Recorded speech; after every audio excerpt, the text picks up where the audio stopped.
Thanks, man.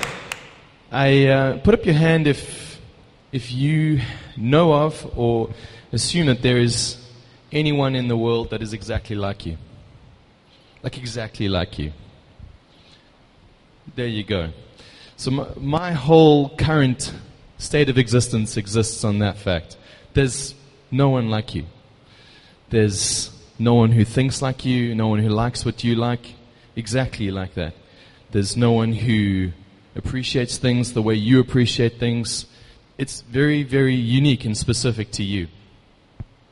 And I grew up being very, shall I put it, the previous speakers, they've gone through agony in terms of operations and physical pain, but mine was an emotional pain.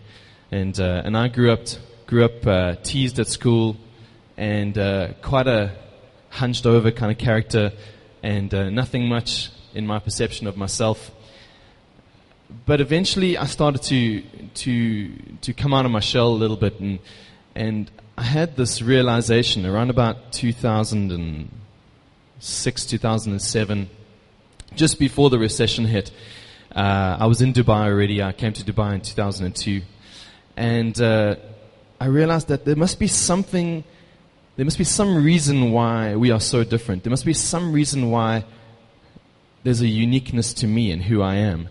And I started to line things up with my passions. And I thought, I love guitars so much. And in fact, that I love fixing them more than I love playing them. I'm a very average guitarist, G, C, and D. And I realized that there must be something hinging on this. There must be a reason why I'm so passionate about working on guitars. Just couldn't get enough of it. And so when the recession hit, I ran a small ad in Dubizzle. I'll service your guitar for you. And suddenly it started. And I started to realize that this is the key. That your passion is the key. That there is something unique about yourself that you will be successful in. And, when you start to use that thing. Because when you realize what it is you've been made to do, you will naturally be successful in that if you give it the credit it deserves, if you pursue it, if you follow it, if you give your time to it, if you dedicate yourself to it. You will naturally be one step ahead of the other person who's doing it because it's a cool thing to do. Wow, that's a nice thing to do. Say, for instance, a marine biologist. I want to be a marine biologist, so that sounds like a cool thing to do. I'll follow my dreams. I'll go and do a degree and everything. And then there's someone else who's can't get enough of the water. I just love sea life. They follow it. And they're naturally going to be at the head of the game. They're naturally going to be thinking, what's next? What's deeper? What's the next best thing? What's the next technology? How can I invent something better than this? How can I do that better? And that's the key that I found. So I started to enjoy doing what I do for a living. And it wasn't my living. Initially, I was working a day job and slogging it out behind a computer screen, and life was okay. And then I lost my job, as a lot of us did, in the recession. And I immediately got a new job with a counterpart to who I dealt with before. And then, and still on the side, running my business, just looking after people's guitars, and started to develop a bit of a name. And then I lost that job, one of the last in, one of the first out. And I said to my wife, what do you think? I've got quite a client base going on, and she said, go for it, baby, go for it. And that brings me to a point that is, surround yourself with people that back you up. Surround yourself with people who believe in you, people who blow wind in your sails. It's so easy to have friends that are fun and take the piss. It's so easy to take life a little less seriously because life can be pretty intense, and it's good to let your hair down. But people that blow wind in your sails will bring out the best in you and encourage you to be the best of who you can be. And I started going full-time in my business. Freaked me out. Because suddenly there's no, and anybody who's a business owner, owns a small business can relate. Suddenly your security blanket is gone. There's no longer that constant paycheck. There's no longer paid leave. There's no longer guaranteed medical insurance. It's all up to you. You make it happen or you don't make it happen, and that's it. And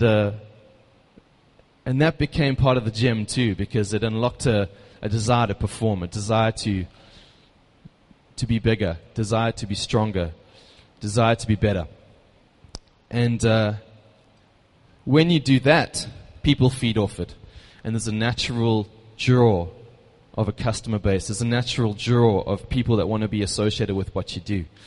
And that's what I found. I found that because I'm so happy with what I'm doing, people enjoy being around what I'm doing. And customers want to bring their guitars to me. And I build guitars kind of as a secondary thing. My main thing is I repair them and I set them up and I customize them for all walks of life, all around the Gulf region.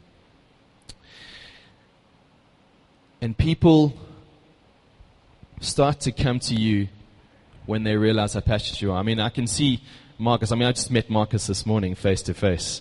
And I looked around here, and other than being petrified by all the gym equipment, because it looks so hardcore, and I'm so not hardcore, I can see that he is passionate about what he does, and that he's behind what he's doing, he's believing what he's doing, and there's a natural gravitation towards him.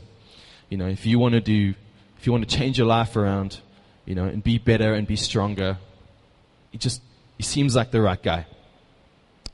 And that's kind of where I found myself, just doing what I felt was right and enjoying what I felt doing. And I just want to encourage you, think out the box. Totally think out the box. My niece is about to finish school, and I said to her, what are you going to do with your life? She says, well, everybody says I should go do a business degree, and it sounds really smart, and it's the right thing to do because you guarantee yourself a job. And I thought, well, is that what you want to do? Well, not really, but it sounds like the right thing to do. I was like, Cara, think out the box. Do something you'd really, really want to do. Be bigger. Be bold. The world is big. The world is really, really big, and there's so much room to be successful if you believe in yourself.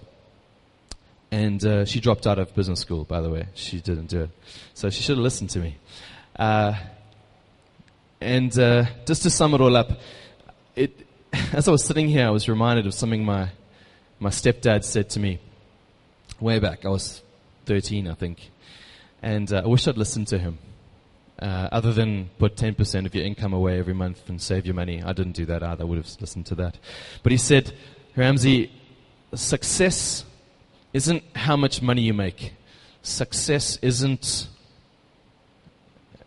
where you live, what car you drive. Success is the constant realization of a worthy dream. So it's not the destination, it is the journey.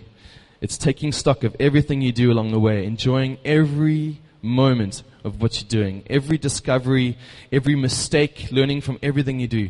But as long as you are on that path, walking constantly towards what you ultimately want to achieve, that is being successful.